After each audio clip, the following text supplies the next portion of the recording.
Good morning to everyone. இன்னைக்கு நம்ம எடுத்திருக்க தலைப்பு வந்து பியாண்ட் கான்ஃபிளிக்ட். இந்த தலைப்பு எடுத்ததற்கு காரணம், நான் சமீபமாக தொடர்ந்து நான் ஒர்க் பண்ணிட்டு வந்துகிட்டு இருக்கேன். அதுல எனக்கு கிடைச்ச சில முடிவுகள்ல இருந்து இந்த சப்ஜெக்டை எடுத்திருக்கேன். ஆல்மோஸ்ட் எல்லா நோய்களுமே வந்து லைஃப் பிரின்சிபல் இருந்து தான் நோய் உருவாகுது. லைஃப் சுச்சுவேஷன் இருந்து தான் நோய் உருவாகுது. லைஃப் சுச்சுவேஷனா என்னன்னா, இந்த தன்னிலைக்கும் படர்க்கைக்குமான உறவுல தான் சிக்கல் வருது. இந்த ஐ அண்ட் அதற்குமான கான்ஃபிளிக்ட்ல தான் பிரச்சனை வருது. வேற எங்கேயுமே பிரச்சனை வரல. அது மனசுல போய் ஒரு பாதிப்பை உருவாக்கி அவங்க உடம்பு எந்த இடத்துல பலகீனமாக இருக்கோ அங்க நோயை தள்ளிடுது. இந்த பலகீனம்ங்கிறது வந்து ஜெனட்டிக்கலா அவங்களுடைய ஃபேமிலியில சில நோய் கூறுகள் வருவதற்கான வாய்ப்புகள் இருக்கும். சிலவங்களுக்கு டயபெட்டிஸ்க்கான வாய்ப்புகள் அதிகமாக இருந்துச்சுன்னா அந்த ஃபேமிலியில் அவங்களுக்கு டயபெட்டிஸ் உருவாயிடும். சிலவங்களுக்கு ஹார்ட்ல ப்ராப்ளம் இருக்கும், ஹார்ட்ல சிக்கல் வந்துடும். சிலவங்களுக்கு கிட்னியில் ப்ராப்ளம் இருக்கும், அதுக்கான இது வந்துடும். சிலவங்களுக்கு தோல்வியாதிகள் வரும். இப்படி காரணங்கள்லாம் இருக்கு. ஆனால் நோய் உருவாவதற்கு அடிப்படை காரணம் நம்ம லைஃப் பிரின்சிபல்ல நடக்கிற பிரச்சனை தான். இந்த லைஃப் பிரின்சிபலை வந்து மூணாக எடுத்துக்கலாம். ஒன்று, உறவு முறையில் வர பிரச்சனை. எனக்கும் என்னுடைய அப்பா அம்மா, சகோதர சகோதரிகள், மனைவி, குழந்தைகள், மனைவியோட அம்மா அப்பா, அவங்களோட சகோதர சகோதரிகள், இவங்களுக்குள்ள நடக்கிற பிரச்சனைகள். அதுக்கடுத்து இவங்க ரெண்டு பேருக்கும் உறவினர்களுக்கும் நடக்கிற பிரச்சனைகள், கணவன் மனைவிக்கும் உறவினர்களுக்கும் நடக்கிற பிரச்சனைகள், வேலை செய்யற இடத்துல இருக்கிற பிரச்சனைகள், ஸ்கூல் காலேஜ்னா அங்க காலேஜ்ல இருக்க ஸ்டூடெண்ட், அங்க இருக்க டீச்சர்ஸ்னால வர பிரச்சனைகள், நெய்பர்ஸ்னால பிரச்சனைகள். நாம ஒரு இடத்துல இருந்து இன்னொரு இடத்துல புலம்பெயர்ந்து போய் படிக்கிறோம், இல்லாட்டி வேலை செய்யறோம். அது இங்க இருந்து இன்னொரு இடத்துக்கு போய் தான் வேலை பார்க்க முடியுது. அந்த போற வழியில நடக்கிற பிரச்சனைகள், மீடியாக்கள்னால வர பிரச்சனைகள், அப்புறம் பாலியல் பிரச்சனை, அப்புறம் நம்ம ஜோசியம், ஜாதகம், சூனியம், இந்த மாதிரி விஷயங்கள், அப்புறம் உணவு பழக்க வழக்கங்கள், இதுல தான் நோய்கள் உருவாக்குது. அப்புறம் நம்ம லைஃப் ஸ்டைல் இருக்கு பாருங்க, அதுவும் ஒரு காரணமாக இருக்கு. அதுல மிக முக்கியமாக இருப்பது வந்து இந்த உறவு முறையில வர பிரச்சனையினால, அந்த கான்ஃபிளிக்ட்னால உண்டார நோய்கள் தான் எல்லா வகையான நோய்கள். அது அக்யூட் டிசீஸா இருந்தாலும் சரி, கிரானிக் டிசீஸா இருந்தாலும் சரி. அப்புறம் என்விரான்மெண்ட்டுக்கும் தனக்கும் உள்ள பிரச்சனைகள், இதுதான் கான்ஃபிளிக்டுக்கான ஜோன்.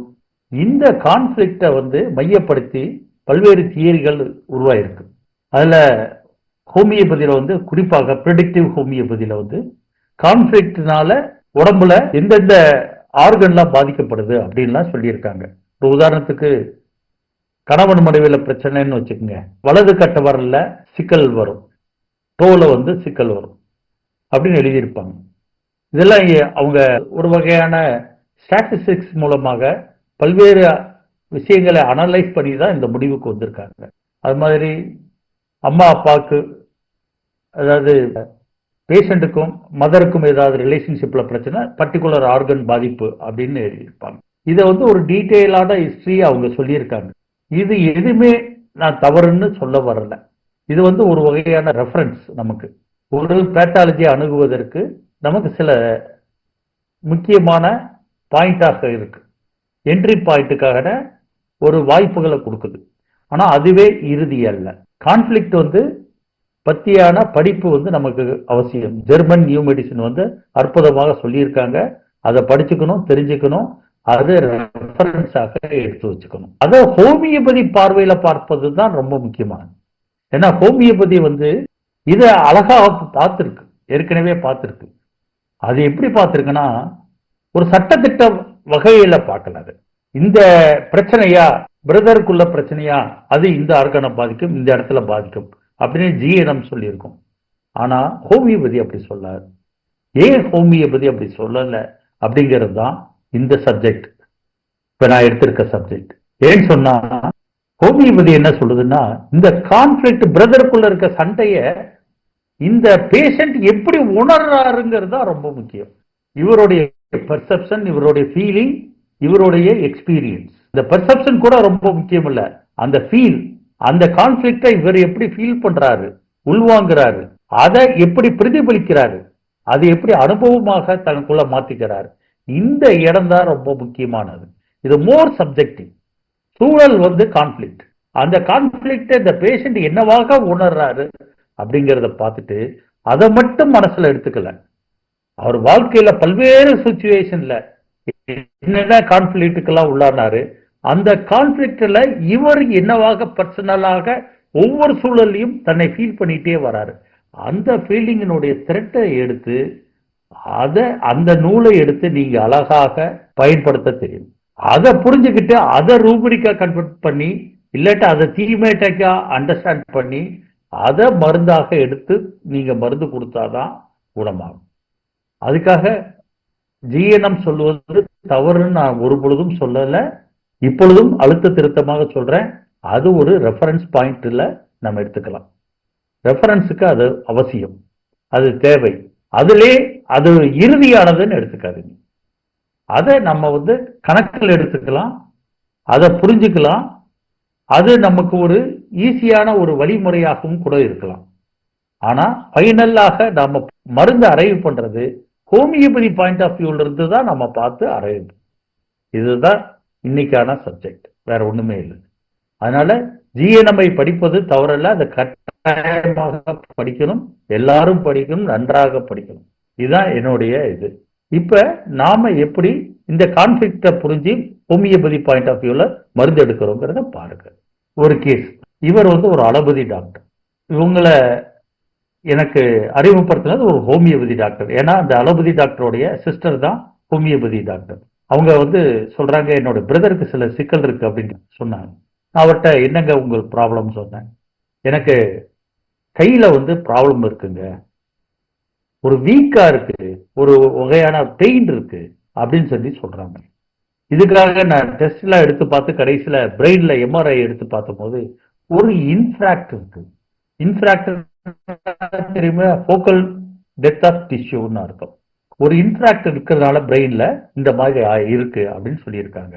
நானும் எல்லா மருந்து மாத்திரை நியூரோ பிசிஷியன் எல்லாரையும் பார்த்தாச்சு, பார்த்து ஒன்றும் சரியாகலை. ஆல்டர்னேட்டிவ் மெடிசன் போகலான்னு அவர் முயற்சி பண்றாரு. அப்ப அவங்க தங்கச்சி ஹோமியோபதி டாக்டரா இருக்கனால என்னை ரெஃபர் பண்ணி என்கிட்ட பேசுறாரு. உங்களுக்கு என்னங்க ப்ராப்ளம் அப்படின்னு சொல்லும் போது ஒரு 30 நிமிஷம் பேசுறாரு. அந்த 30 நிமிஷம் அலோபதி பாயிண்ட் ஆஃப் வியூலயே எல்லாத்தையுமே சொல்லி முடிக்கிறாரு. இடையில உங்க லைஃபை பத்தி சொல்லுங்க சொல்லுங்க அப்படின்னு சொன்னா கூட அங்கு இங்குமாக கோடிட்டு காட்டுறாரு. அதாவது தான் எப்படி வாழ்க்கையில பாதிக்கப்பட்டோங்கிறத ரொம்ப தெள்ள தெளிவாக சொல்லாம ஏதோ ஒரு வகையில அப்பாவுக்கும் இவருக்குமான ஏதோ ஒரு சிக்கல் இருக்கிறதாக அவர் சொல்லிட்டே வர்றார். இதுதான் அந்த கேஸினுடைய மையம்.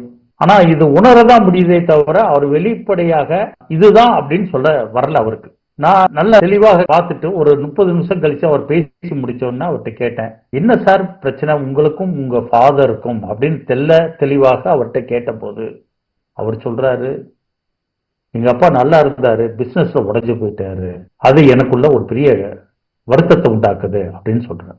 அப்புறம் அவங்க சிஸ்டர்கிட்ட கொடுங்க அப்படின்னு சொல்லிட்டு சிஸ்டர்கிட்ட கேட்டேன், இவருக்கும் அப்பாவுக்குமான உறவு எப்படின்னு கேட்டேன். அப்பானா அவருக்கு உயிருங்க அப்படின்னாரு. எப்பொழுதுமே பெண் குழந்தைக்கு தான் அப்பாவை வந்து பிடிக்கும், ஆண் குழந்தைக்கு அம்மாவை தான் பிடிக்கும். இங்க உல்டாவாக இருக்கு, பையனுக்கு வந்து அப்பாவை பிடிக்குது. இது கொஞ்சம் வித்தியாசமா இருக்கிறதுனால இது முக்கியத்துவம் வாய்ந்ததாக இருக்கு.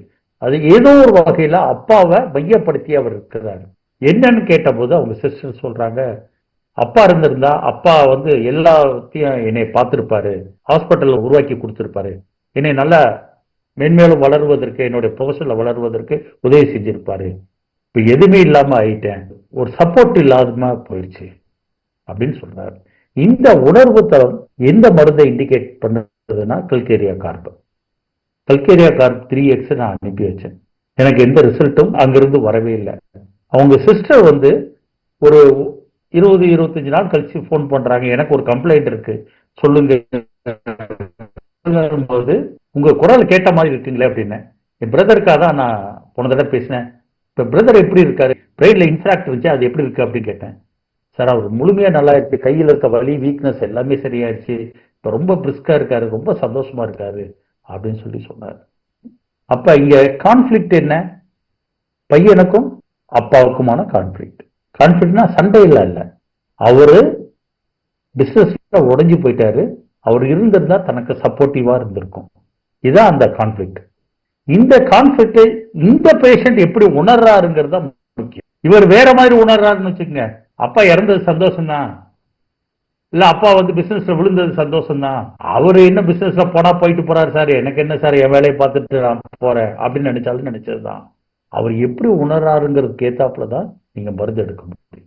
ஆனா இவர் என்ன பண்றாருன்னா, அப்பாவை வந்து ஒரு உயர்ந்த ஸ்தானத்துல வச்சிருக்காரு, தன்னோட வாழ்க்கைக்கும் வளர்ச்சிக்கும் உதவி செய்வாரு அப்படிங்கிற நம்புறாரு.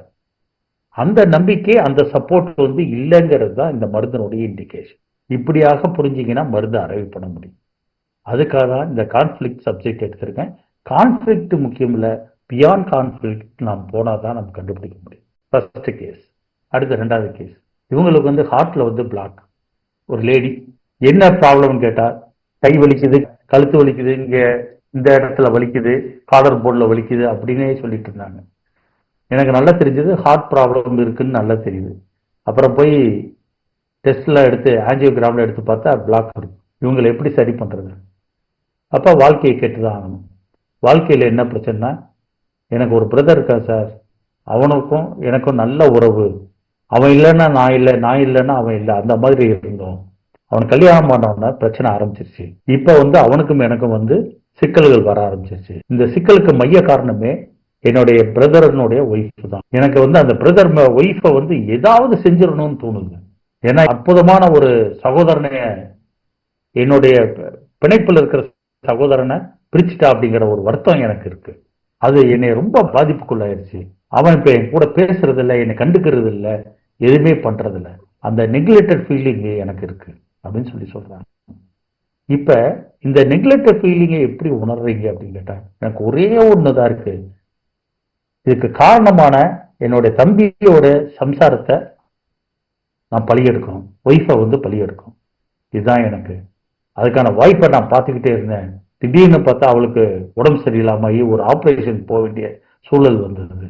யூட்ரஸை ரிமூவ் பண்ணணும்ட்டு வந்துட்டு பார்க்கறதுக்கு ஆள் இல்லை, அவங்க வீட்டுல இருந்து யாரும் வரல.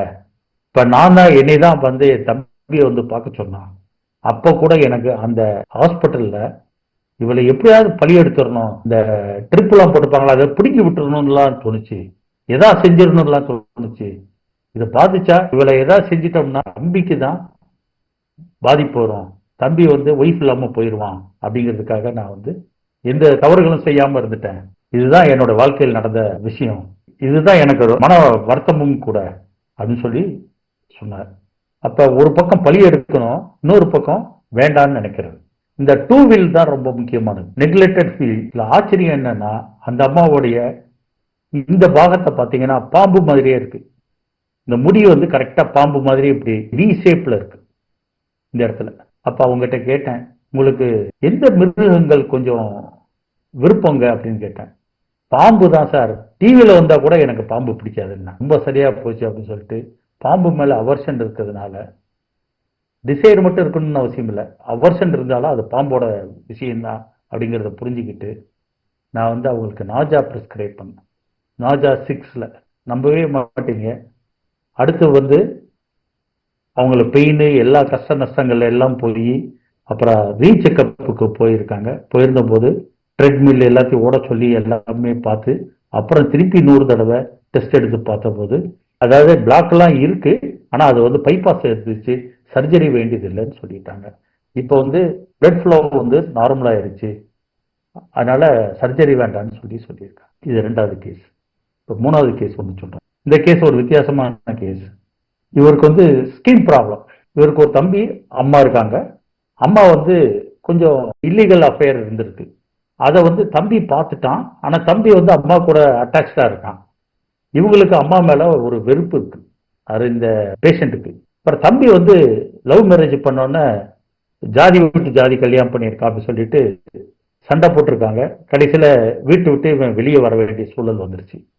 இவர் தனியா ஒரு இடத்துல இருந்து, இவர் ஒரு மெக்கானிக், அங்கேயே மெக்கானிக் ஷெட்டில் இருந்து வேலை பார்த்து கொஞ்சம் கொஞ்சமா முன்னேறி, அப்புறம் ஒரு மெக்கானிக் ஷாப் ஒன்று ஆரம்பிச்சு அதுல வருமானத்தை உண்டாக்கி அப்படியே கொஞ்சம் வளர்ச்சி அடைஞ்சு இப்ப கல்யாணம் எல்லாம் முடிச்சு ஒரு அளவுக்கு வெல் செட்டில்டா ஆயிருக்காரு.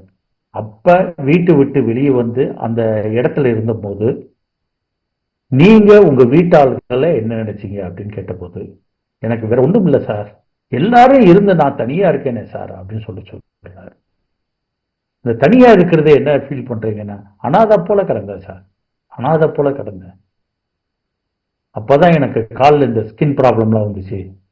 அப்புறம் நான் கஷ்டப்பட்டு போராடி அது இதெல்லாம் பண்ணி வாழ்க்கையில பொருளாதாரத்துல முன்னேறி எல்லாம் வந்துட்டேன். ஆனா என் ஸ்கின் ப்ராப்ளம் தீர்ற மாதிரி இல்லை. இதை எப்படியாவது சரி பண்ணணும் சார். இதுக்கு என்னென்ன வைத்தியம்லாம் பார்த்துட்டேன், ஹோமியோபதி பார்த்துட்டேன், அலோபதி, ஆயுர்வேதம் எல்லாம் பார்த்துட்டேன், ஒண்ணுமே கேட்கல. ஏதாவது மருந்து இருந்தா கொடுத்தீங்கன்னா நல்லா இருக்கும் அப்படின்னாரு.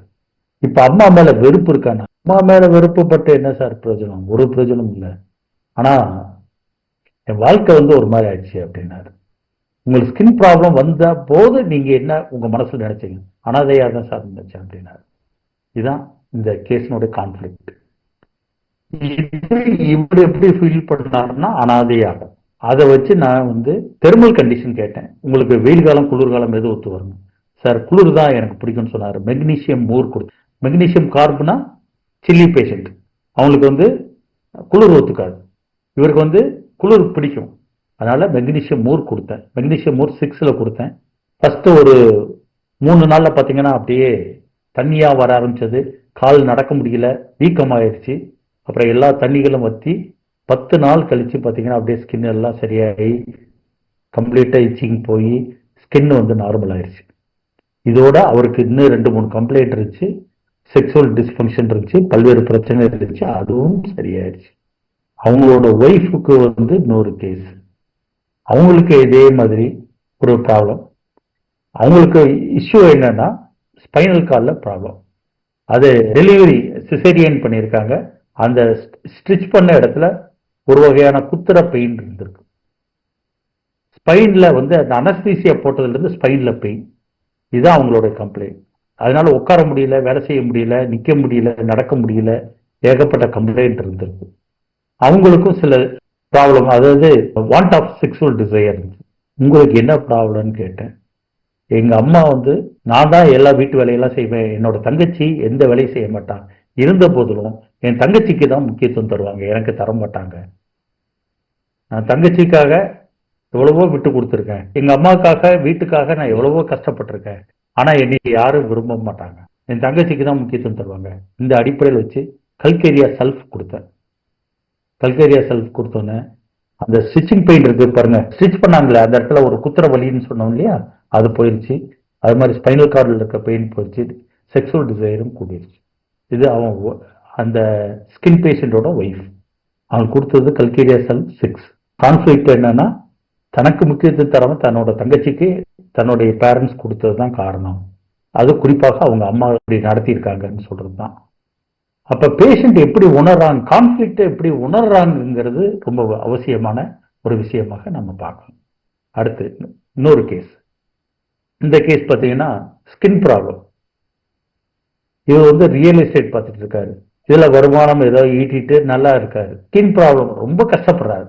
நைட் எல்லாம் தூங்க முடியல, இச்சிங்னா அதிகம், எரப்ஷன்ஸ் அதிகம், அதுல இருந்து அப்படியே வாட்டரை டிஸ்சார்ஜ் வருது. என்னங்க உங்களுக்கு ப்ராப்ளம் கேட்டா ஒரு ப்ராப்ளம் சொல்ல மாட்டாரு. நம்ம எப்படி கண்டுபிடிக்கிறது? ஃபர்ஸ்ட் டைம் அவருக்கு சல்ஃபர் கொடுத்தேன், ஒரு வேலை செய்யும். செகண்ட் டைம் வந்தாரு, உண்மையை சொன்னா மட்டும்தான் மருந்து தருவேன், எடுத்து தரமாட்டேன் அப்படின்னு சொல்லிட்டேன். ரொம்ப ஸ்ட்ரிக்டா சொல்லிட்டேன்.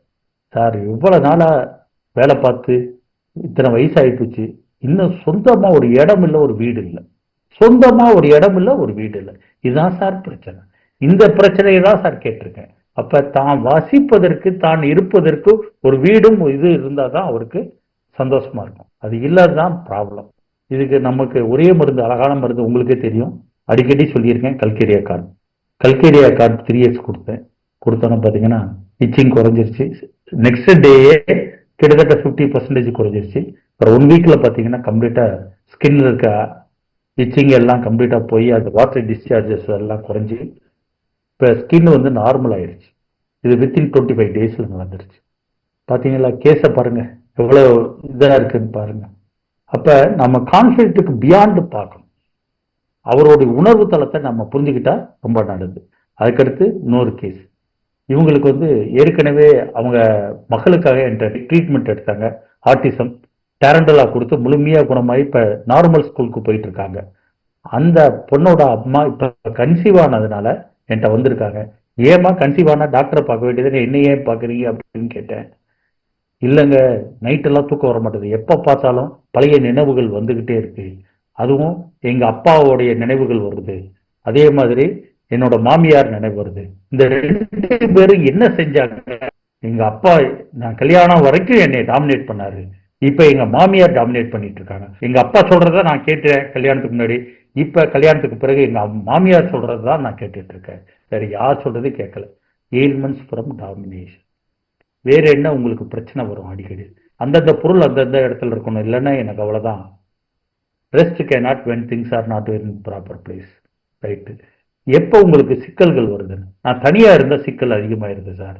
காதுல கேட்டுக்கிட்டே இருக்கு, எப்ப பார்த்தாலும் எங்க அப்பாவுடைய குரலும் எங்க மாமியார் குரலும் கேட்டுக்கிட்டே இருக்கு. கிட்டத்தட்ட மனநோயாளி ஆயிட்டானா என்னன்னு தெரியல, சிசபர்னிக் கண்டிஷனுக்கு வந்துட்டானான்னு தெரியல. எப்ப பார்த்தாலும் குரல் கேட்குது. நிஜமா கேட்குதான்னு கேட்டேன். ஆமான்னு சொல்றாங்க. எவ்வளவு வருத்தம் பாருங்க. இப்ப கன்சீவா இருக்காங்க, அந்த குழந்தைய எப்படி பாதிக்கும் பாருங்க. அப்ப இந்த லோன்லினஸ், அப்புறம் இந்த 3ஐயும் கணக்கில் எடுத்துக்கிட்டு நான் அவங்களுக்கு கொடுத்தது செப்பியா 3X தான் கொடுத்தேன். நல்ல தூக்கம் வந்துச்சு. ஆனா எனக்கு ஃபோன் போட்டு எனக்கு ஒரு 50% தான் வந்திருக்கு, இந்த 50 இருக்கு, நான் அபார்ஷன் பண்ணிடவா, குழந்தை பாதிச்சிடும் இல்லையா, அபார்ஷன் பண்ணிடவா அப்படின்னு சொன்னாங்க. ஏன்னா முதல் குழந்தை ஆட்டிசம், அந்த பயத்தினால அவங்க அப்படி சொன்னாங்க. கொஞ்சம் பொறுமையா இருக்குமா, சரியா இருமா, உங்களுக்கு விருப்பம் இல்லைன்னா அபார்ஷன் பண்ணிருங்கம்மா அப்படி சொன்னான்னு பேச அரண்டு போய் உட்காந்துட்டாங்க. அடுத்து பார்த்தீங்கன்னா அடுத்த வாரம் எனக்கு ஃபோன் பண்றாங்க. இப்ப நல்லா இருக்கு சார் தூக்கம், இப்ப அந்த பழைய நினைவுகள் எதுவுமே வரல, அப்பாவுடைய டாமினேஷன் வரல, அம்மாவுடைய டாமினேஷன் வரல, 2 பேரோட குரலும் இப்ப சுத்தமா கேட்க மாட்டேங்குது.